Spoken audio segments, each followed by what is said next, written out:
पहला क्वेश्चन देखिए, भारतीय संविधान कितने भाग में विभाजित किया गया है। तो देखिए फ्रेंड्स, सबसे पहले मैं आपको इस टॉपिक की बेसिक चीजें बता देता हूं।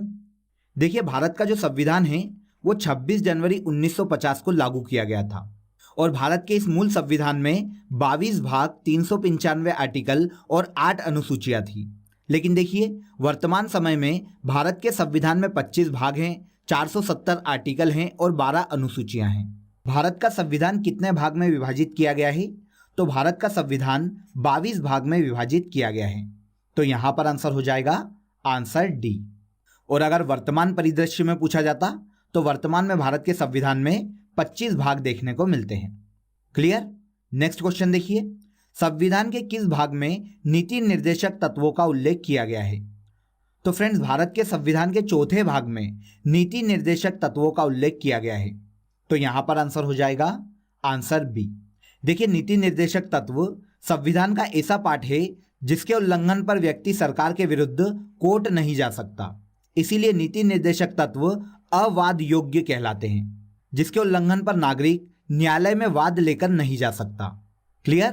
तो नीति निर्देशक तत्व संविधान के भाग 4 में दिए गए हैं और ये नीति निर्देशक तत्व संविधान के आर्टिकल 36 से लेकर आर्टिकल 51 तक देखने को मिलते हैं। ठीक है, अगला क्वेश्चन देखिए, भारतीय नागरिकों के मूल कर्तव्यों का विवरण संविधान के किस भाग में दिया गया है? तो देखिए दोस्तों, भारत का जो मूल संविधान था उसमें मौलिक कर्तव्य नहीं थे। बाद में 42वें संविधान संशोधन द्वारा भारत के संविधान में भाग 4 का जोड़ा गया और इसमें मौलिक कर्तव्यों को शामिल किया गया। तो यहां पर आंसर हो जाएगा आंसर बी। भारत के संविधान के भाग 4 क में मौलिक कर्तव्यों का उल्लेख किया गया है। ओके, तो बताइए यहां तक क्लियर है? आगे बढ़ते हैं। आगे देखिए, निम्नलिखित में से संविधान का कौन सा भाग नगर पालिकाओं से संबंधित है? तो देखिए, भारत के संविधान के भाग 9 में पंचायती राज का उल्लेख किया गया है और भाग 9 के अंतर्गत ही एक सब पार्ट दिया गया है जिसे 9A के नाम से जाना जाता है। इसमें भारत के संविधान में नगर पालिकाओं का उल्लेख किया गया है। तो यहां पर आंसर हो जाएगा आंसर डी। भारत के संविधान के भाग 9A में नगर पालिकाओं का उल्लेख किया गया है। इसके बाद देखिए दोस्तों, भारत के संविधान का भाग 4 किसके बारे में बताता है? तो अभी हमने इस पर डिस्कस किया था। भारत के संविधान के भाग 4 में राज्य के नीति निर्देशक तत्वों का उल्लेख किया गया है। तो आंसर हो जाएगा आंसर सी। अगला क्वेश्चन देखिए, नागरिकता से संबंधित प्रावधान संविधान के किस भाग में है? तो देखिए दोस्तों, भारत के संविधान का भाग 1 संघ और उसके राज्य क्षेत्र से संबंधित है। इसके बाद संविधान के भाग 2 में नागरिकता का उल्लेख देखने को मिलता है। तो आंसर हो जाएगा आंसर सी। संविधान के भाग 2 में नागरिकता का उल्लेख किया गया है। भाग 2 में आर्टिकल 5 से लेकर 11 तक भारत के संविधान में नागरिकता से संबंधित प्रावधान है, जिसमें बताया गया है कि भारत के व्यक्तियों की नागरिकता किस परिस्थिति में बनी रहेगी और किस परिस्थिति में छीन ली जाएगी। ओके, तो भारत के संविधान के भाग 2 आर्टिकल 5 से लेकर 11 तक नागरिकता का उल्लेख किया गया है। निम्नलिखित में से कौन एक सुमेलित नहीं है? तो देखिए, यहां पर आपको 4 ऑप्शन दिए गए हैं, तो आप देख लीजिए कि कौन सा सुमेलित नहीं है। तो पहला देखिए, नागरिकता संविधान के भाग 2 में दी गई है, तो ये एक सही ऑप्शन है। मौलिक अधिकार संविधान के भाग 3 में दिए गए हैं, तो ये भी सही है। मौलिक कर्तव्य संविधान के भाग 6A में दिए गए हैं, तो देखिए ये ऑप्शन गलत है, क्योंकि मौलिक कर्तव्य संविधान के भाग 4A में दिए गए हैं। तो यहां पर हमारा आंसर हो जाएगा आंसर सी।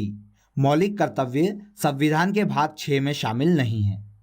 ओके, देखिए, अगर आपने संविधान के भाग ध्यान से पढ़े होंगे तो ऐसे किसी भी क्वेश्चन में आपको कोई भी प्रॉब्लम नहीं आएगी। आप ऑप्शन देख के ही समझ जाओगे कि इस क्वेश्चन का आंसर क्या है। इसीलिए आप एक बार इस टॉपिक की ऑडियो क्लिप को सुन लेना। आगे बढ़ते हैं। अगला क्वेश्चन देखिए, संविधान के किस भाग में संविधान संशोधन की प्रक्रिया का उल्लेख है? तो देखिए दोस्तों, भारत के संविधान के आर्टिकल 368 में संसद को संविधान में संशोधन की शक्ति दी गई है और इस आर्टिकल को संविधान के भाग 20 में शामिल किया गया है। ओके, तो answer C will be the right answer. Next question देखिए, हमारे संविधान के किस भाग में 3 सोपानों में पंचायतें बनाने की परिकल्पना की गई है? तो देखिए दोस्तों, भारत के संविधान के भाग 9 में पंचायती राज का उल्लेख किया गया है। तो तो आंसर हो जाएगा आंसर ए। संविधान के भाग 9 में भारत में 3 स्तरीय पंचायती राज बनाने की कल्पना की गई है। तो यहां से आपको एक और फैक्ट मिल गया। भारत के संविधान में कितने स्तरीय पंचायती राज का प्रावधान है? तो ये त्रिस्तरीय पंचायती राज का प्रावधान है। ओके, तो इस फैक्ट को भी आप याद रखिएगा। आगे बढ़ते हैं। निम्नलिखित में से कौन सा एक युग्म सही सुमेलित है? तो पहला ऑप्शन देखिए, संविधान का दूसरा भाग मौलिक अधिकार है। गलत है, क्योंकि मौलिक अधिकार संविधान के भाग 3 में दिए गए हैं। आगे देखिए, संविधान का तीसरा भाग नागरिकता है। तो यह भी गलत है। संविधान का 4 का भाग मौलिक कर्तव्य से संबंधित है। तो ऑप्शन सी हमारा यहां पर सही आंसर है। भारत के संविधान के 4A में मौलिक कर्तव्यों का उल्लेख किया गया है। अगला क्वेश्चन देखिए, सूची 1 को सूची 2 से सुमेलित कीजिए तथा नीचे दिए गए कूट का प्रयोग करते हुए सही उत्तर चुनिए। तो देखिए, यहां पर आपको जोड़ी मिलाना है। तो सबसे पहला ऑप्शन दिया है भारत के संविधान के भाग 9 में। तो देखिए, भारत के संविधान के भाग 9 में पंचायत का उल्लेख देखने को मिलता है। तो ए का 3 हो गया। इसके बाद देखिए, भारतीय संविधान के भाग 8 में संघ क्षेत्र का उल्लेख किया गया है। तो बी का हो जाएगा 1। इसके बाद देखिए, भारतीय संविधान के भाग 4A में मौलिक कर्तव्य का उल्लेख है। तो सी का हो जाएगा 4। लास्ट ऑप्शन है भारतीय संविधान का भाग 9A नगर पालिकाओं से संबंधित है। तो डी का हो जाएगा 2।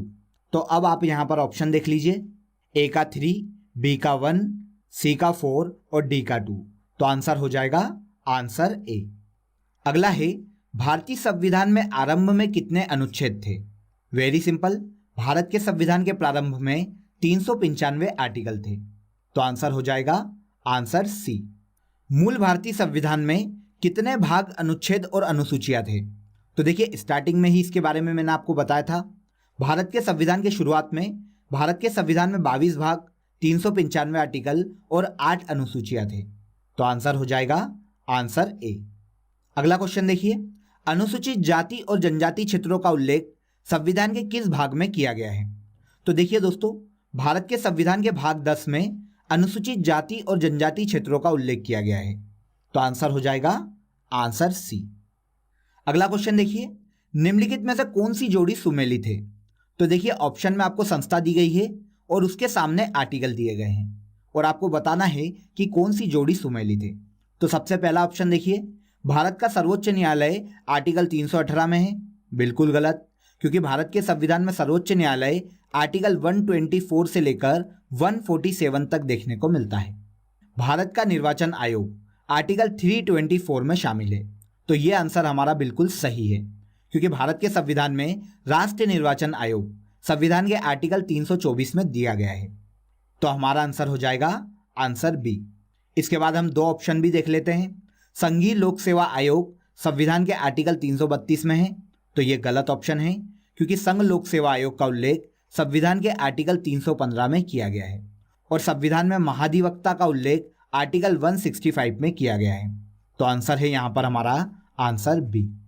आते हैं अगले क्वेश्चन पर। निम्नलिखित कथनों पर विचार कीजिए। तो देखिए, यहाँ पर आपको 3 फैक्ट दिए गए हैं और आपको बताना है कि इनमें से कौन कौन से फैक्ट सही हैं। तो पहला देखिए, भारत के संविधान में 20 भाग हैं। तो बिल्कुल गलत, भारत के संविधान में 22 भाग थे और वर्तमान में 25 भाग हैं। इसके बाद देखिए, भारत के संविधान में 390 आर्टिकल हैं। तो बिल्कुल गलत, भारत के संविधान में 395 आर्टिकल हैं। अगला फैक्ट देखिए, भारत के संविधान में 9वीं, 10वीं, 11वीं और 12वीं अनुसूचियां संविधान संशोधन के द्वारा जोड़ी गई थी। तो देखिए, लास्ट वीडियो में इसके बारे में मैंने आपको बताया था। भारत के मूल संविधान में 8 अनुसूचियां थी और इसके बाद जो 4 अनुसूचियां हैं उन्हें संविधान संशोधन के द्वारा जोड़ा गया था। तो हमारा ऑप्शन है ऑप्शन सी। अगला क्वेश्चन देखिए, राष्ट्रपति की सिफारिश के बगैर कोई विधेयक जो कर लगाता है विधायिका में नहीं रखा जा सकता। यह प्रावधान भारत के संविधान के किस अनुच्छेद के अंतर्गत आता है?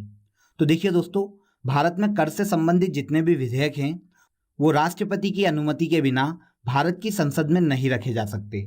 यह प्रावधान भारत के संविधान के आर्टिकल 117 में शामिल किया गया है। तो आंसर हो जाएगा आंसर ए। नेक्स्ट क्वेश्चन देखिए, भारतीय संविधान के किस अनुच्छेद के अंतर्गत अखिल भारतीय सेवाओं का प्रावधान किया गया है? तो देखिए फ्रेंड्स, भारत के संविधान के आर्टिकल 312 में अखिल भारतीय सेवाओं का प्रावधान संविधान में किया गया है। तो आंसर हो जाएगा आंसर सी। इसके बाद देखिए भारतीय संविधान में कितनी अनुसूचियां हैं। देखिए एमपीपीएससी 2010 में ये क्वेश्चन पूछा गया था। भारत के संविधान में वर्तमान में 12 अनुसूचियां हैं, तो आंसर हो जाएगा आंसर बी। ओके, चलते हैं नेक्स्ट क्वेश्चन पर। भारत की राजभाषा का उल्लेख संविधान के किस भाग में किया गया है? तो देखिए भारत के संविधान के भाग 17 में भारत की राजभाषा का उल्लेख किया गया है, तो आंसर है आंसर डी। अगला क्वेश्चन देखिए, निम्नलिखित में से भारतीय संविधान के किस अनुच्छेद का उपयोग अभी तक नहीं किया गया है? देखिए दोस्तों, भारत के संविधान के भाग 18 में आपातकालीन उपबंध किए गए हैं, जिसके अंतर्गत आर्टिकल 360 में वित्तीय आपातकाल की घोषणा का उल्लेख देखने को मिलता है। लेकिन देखिए दोस्तों, आज तक देश में राष्ट्रपति द्वारा कभी भी वित्तीय आपातकाल की घोषणा नहीं की गई है, तो इस प्रकार संविधान के आर्टिकल 360 का उपयोग कभी भी नहीं किया गया है, तो आंसर हो जाएगा आंसर डी। भारतीय संविधान के किस अनुच्छेद में निर्वाचन आयोग के लिए प्रावधान है? तो देखिए पहले भी हमने इस पर डिस्कस किया था। भारत के संविधान के आर्टिकल 324 में निर्वाचन आयोग का उल्लेख किया गया है, तो आंसर हो जाएगा आंसर सी। राष्ट्रीय निर्वाचन आयोग का गठन संविधान के आर्टिकल 324 के तहत किया जाता है। संविधान के किस अनुच्छेद में धन विधेयक की परिभाषा दी गई है? तो भारत के संविधान के आर्टिकल 110 में धन विधेयक की परिभाषा दी गई है। यहाँ पर एक और इम्पॉर्टेंट फैक्ट को याद रखिएगा कि कोई भी विधेयक धन विधेयक है, संसद में इसका फैसला लोकसभा अध्यक्ष द्वारा किया जाता है और राज्य में इसका फैसला विधानसभा अध्यक्ष द्वारा किया जाता है, तो आंसर हो जाएगा आंसर सी। भारत के संविधान के आर्टिकल 110 में धन विधेयक की परिभाषा दी गई है। देखिए किसी भी धन विधेयक को सबसे पहले लोकसभा में रखा जाता है और राज्यसभा किसी भी धन विधेयक को केवल 14 दिन तक ही रोक सकती है। आगे देखिए, निम्नलिखित में से किन अनुच्छेदों द्वारा भारतीय नागरिकों को मूल अधिकार निश्चितता प्रदान करता है? तो देखिए भारत के संविधान के भाग 3 में आर्टिकल 12 से 35 तक मौलिक अधिकारों का उल्लेख देखने को मिलता है, तो आंसर हो जाएगा आंसर ए। संविधान के आर्टिकल 12 से लेकर 35 तक मौलिक अधिकार संविधान में दिए गए हैं, जो कि संविधान के भाग 3 में शामिल है। नेक्स्ट क्वेश्चन पर चलते हैं। भारतीय संविधान के किस अनुच्छेद में प्रेस की स्वतंत्रता दी गई है? तो देखिए दोस्तों, प्रेस की स्वतंत्रता को फंडामेंटल राइट्स में शामिल किया जाता है और इसे संविधान के आर्टिकल 19 में शामिल किया गया है। भारत में अभिव्यक्ति की स्वतंत्रता के तहत ही प्रेस की स्वतंत्रता को शामिल किया जाता है और अभिव्यक्ति की स्वतंत्रता आर्टिकल 19 में दी गई है, तो आंसर हो जाएगा आंसर डी। अगला क्वेश्चन देखिए, भारत के संविधान का आर्टिकल 368 किससे संबंधित है? तो देखिए भारत के संविधान के आर्टिकल 368 में संसद को संविधान में संशोधन की शक्ति दी गई है, तो आंसर हो जाएगा आंसर ए। अगले क्वेश्चन पर चलते हैं। सूची 1 को सूची 2 से सुमेलित कीजिए। सूचियों को नीचे दिए गए कूट की सहायता से सही उत्तर का चयन कीजिए। तो देखिए यहाँ पर आपको 4 सूचियाँ दी गई है, जिसे यहाँ पर आपको सुमेलित करना है।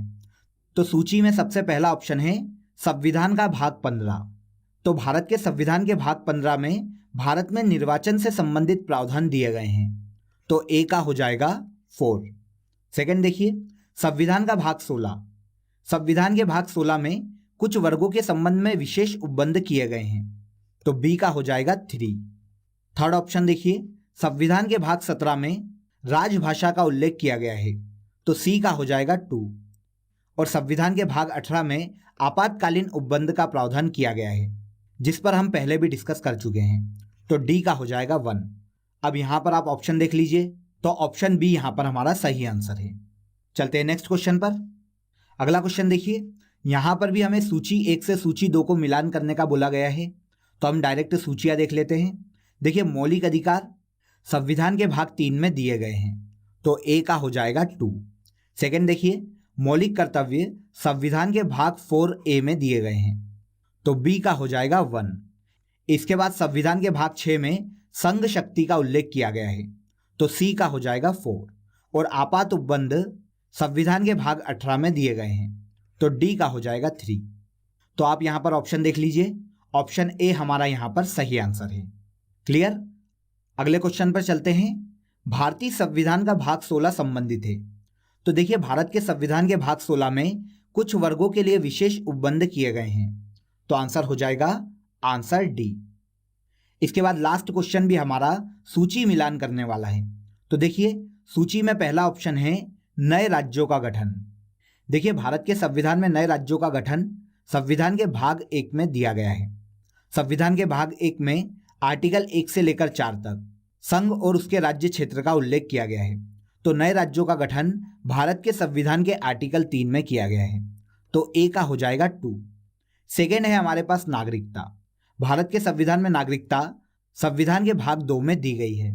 तो बी का हो जाएगा 1। इसके बाद मौलिक अधिकार संविधान के भाग 3 में दिए गए हैं। तो सी का हो जाएगा 4। और लास्ट ऑप्शन है हमारे पास डी का 3।